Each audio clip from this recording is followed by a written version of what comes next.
Velkommen til denne online video, som præsenterer kurveværktøjet i IGSS. IGSS version 12 blev lanceret i foråret 2016 med mange forbedringer, nye funktionaliteter og muligheder. Dette er den første af 2 videoer, som har til opgave at præsentere IGSS kurveværktøj, hvordan man kan bruge den og hvordan man kan ændre grundindstillingerne i kurverne.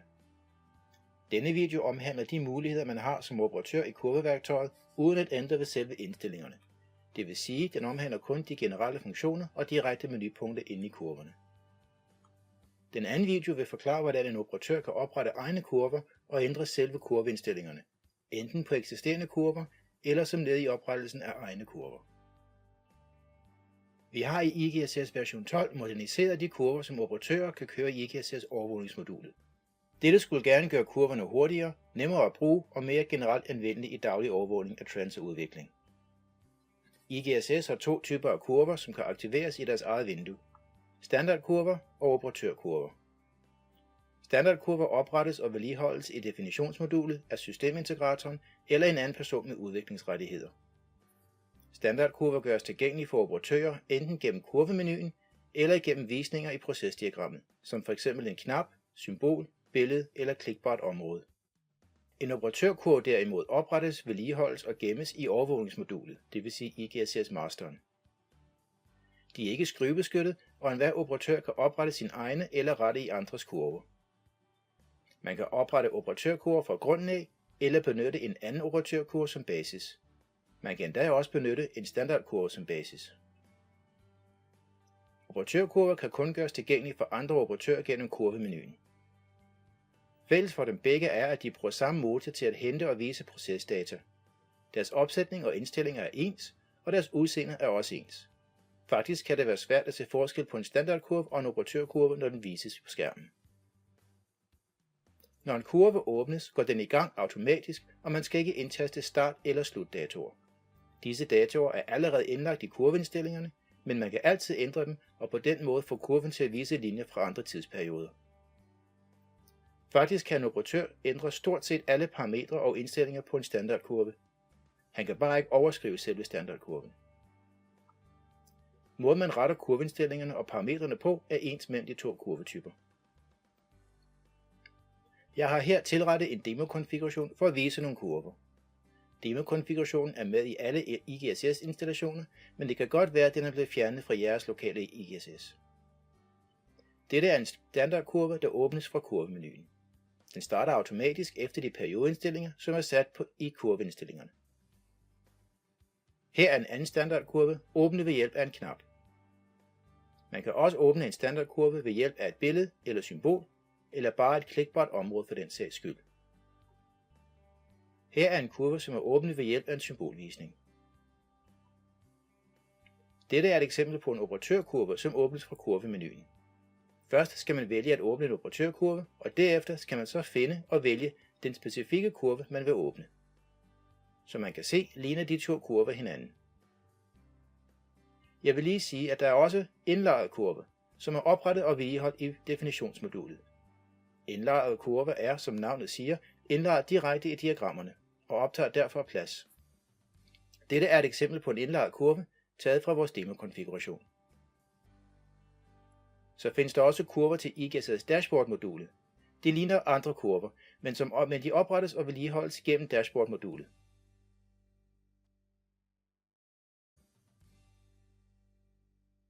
Jeg har brug for et specielt diagram i demokonfigurationen for at vise kurvens muligheder. Når man så har fået åbnet eller kørt en kurve og har den på skærmen, kan man justere temmelig meget på kurven, så det passer til de behov, man nu har på det pågældende tidspunkt. Her har jeg åbnet sætobjekter, en standardkurve, men de samme muligheder, som jeg gennemgår her, er også gældende for operatørkurver. Som man kan se, er der mange kurvelinjer. Hver linje bliver dannet på basis af et defineret signal. Et signal kan vi løst oversættes som input eller data til kurvens tegning af linjerne. Det vil sige, at hvert af disse signaler indeholder data, som der ønskes vist på skærmen.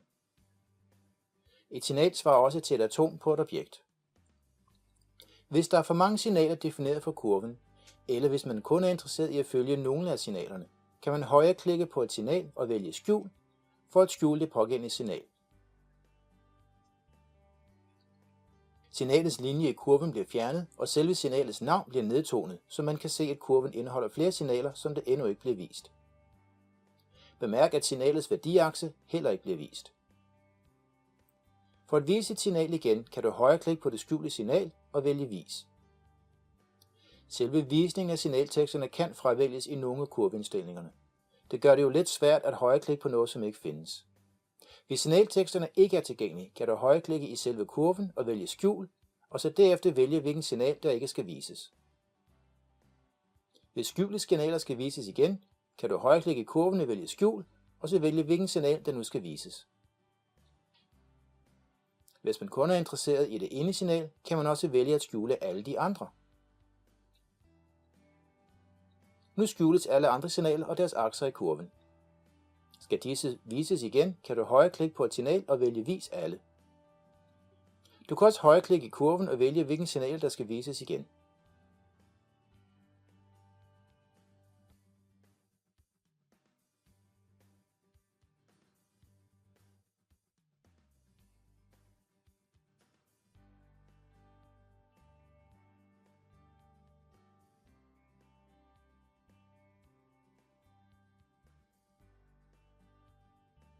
Hvis du vil fremhæve et signal, så signalets linjer, navn og akse fremstår mere markant end andre, kan du også det ved at højreklikke på signalet og vælge Fremhæv. Her er signalet fremhævet, og linjerne bliver klart tykkere. For at ophæve fremhævelsen, kan man højreklikke signalet igen og vælge Ophæv fremhævelse. Og ligesom før, hvis signalteksterne ikke er vist i kurven, kan man højreklikke og vælge, hvilken signal der skal fremhæves, samt ophæve selve fremhævelsen.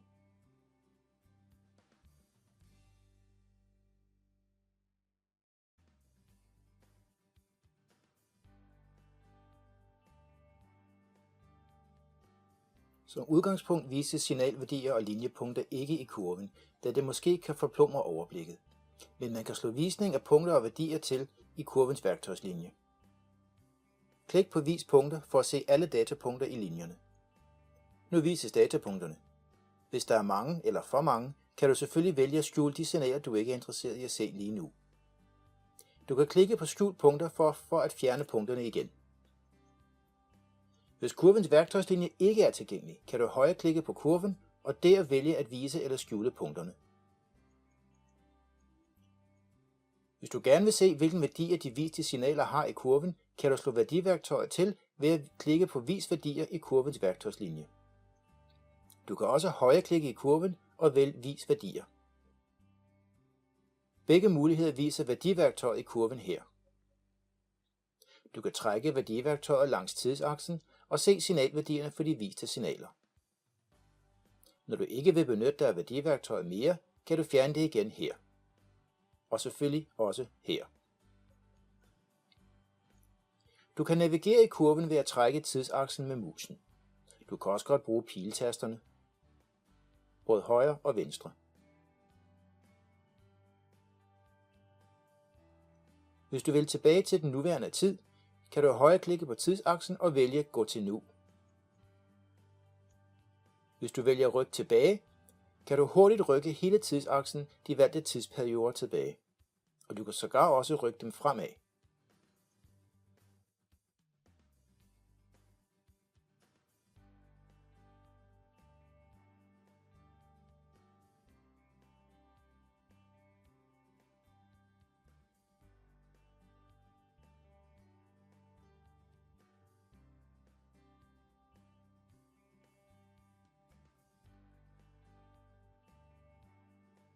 Hvis du vil forskyde en signallinje, kan du rykke værdiaksen ved at holde Skift-knappen nede og trække med musen over den værdiakse, som du vil forskyde opad eller nedad. Du kan så vende tilbage til den oprindelige placering af værdiaksen ved at højreklikke på værdiaksen og vælge nulstil forskydning. Og dette skal gøres for hvert forskudt værdiakse.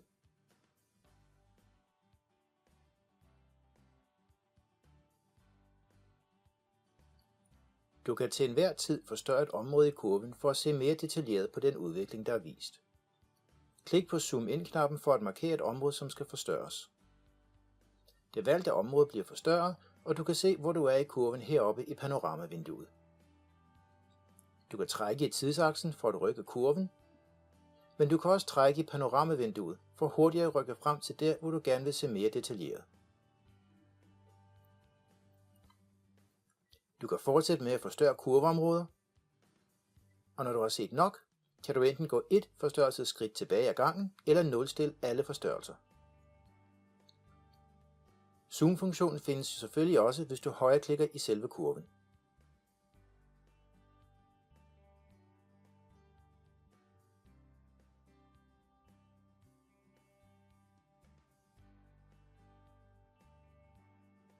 Hvis du har brug for at printe den kurve, som er vist på skærmen lige nu, kan du trykke på udskriv-knappen, som også er tilgængelig i kurvemenuen. Du kan så vælge printer og eventuelt printerindstillinger og udskriftsindstillinger, og det kræver selvfølgelig en korrekt opsat printer og netværkstilgængelighed til denne. Dette bliver printet ud af kurven som et billede. Som udgangspunkt så starter en kurve automatisk med at vise signalværdier i overensstemmelse med den periode, som er defineret i kurvens indstillinger. Du kan dog navigere rundt i kurven og springe til andre datoer efter behov ved hjælp af gå til dato-knappen.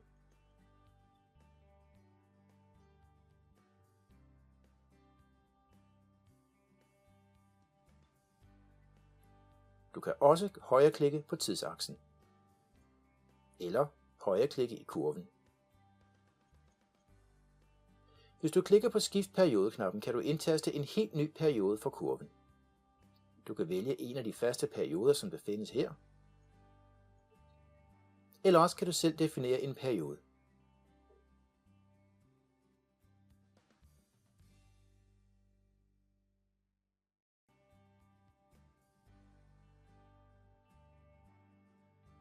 Ligeledes kan du selv definere en start- og sluttidspunkt for selve kurven.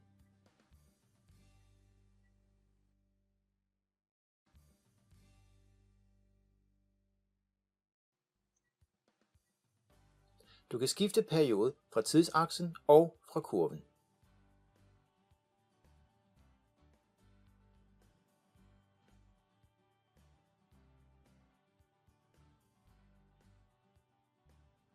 Kurvernes rigtig gode egenskaber er, at man kan sammenligne kurverne for to perioder, for på den måde at kunne sammenligne en nuværende udvikling med en daværende udvikling. Dette gøres ved at højreklikke på sammenligne periode-knappen i kurvens værktøjslinje, eller i kurvens menu, eller ved at højreklikke på tidsaksen og vælge sammenligne perioder. Selve kurven bliver nu delt op i to dele, med en tidsakse for oven og for neden, og en delt værdiakse. Det kan være en god idé at skjule nogle af de signaler, som ikke skal bruges, så man kun kigger på de allermest nødvendige signaler, når man sammenligner perioderne. Når der er to perioder vist i kurven, kan du trække i hver tidsakse for at forskyde akserne hver for sig. Du kan også vælge datoer på de to.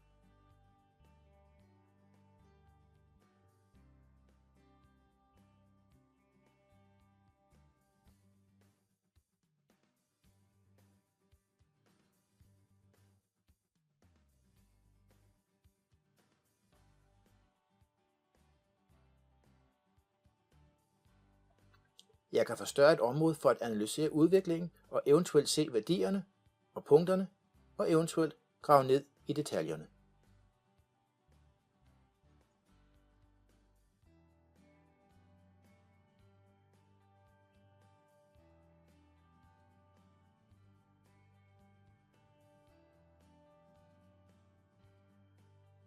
Hvis du holder skift-tasten nede og trækker med musen, kan du forskyde begge tidsakser samtidig. Hvis du har forskudt den øverste tidsakse, det vil sige rykke den til den periode, som du gerne vil sammenligne udviklingen for, så kan du nulstille forskydningen og rykke forskydningen tilbage til den nedre tidsakse. Du kan også forskyde værdiakserne, men ikke hver for sig. Husk at holde skift-tasten nede.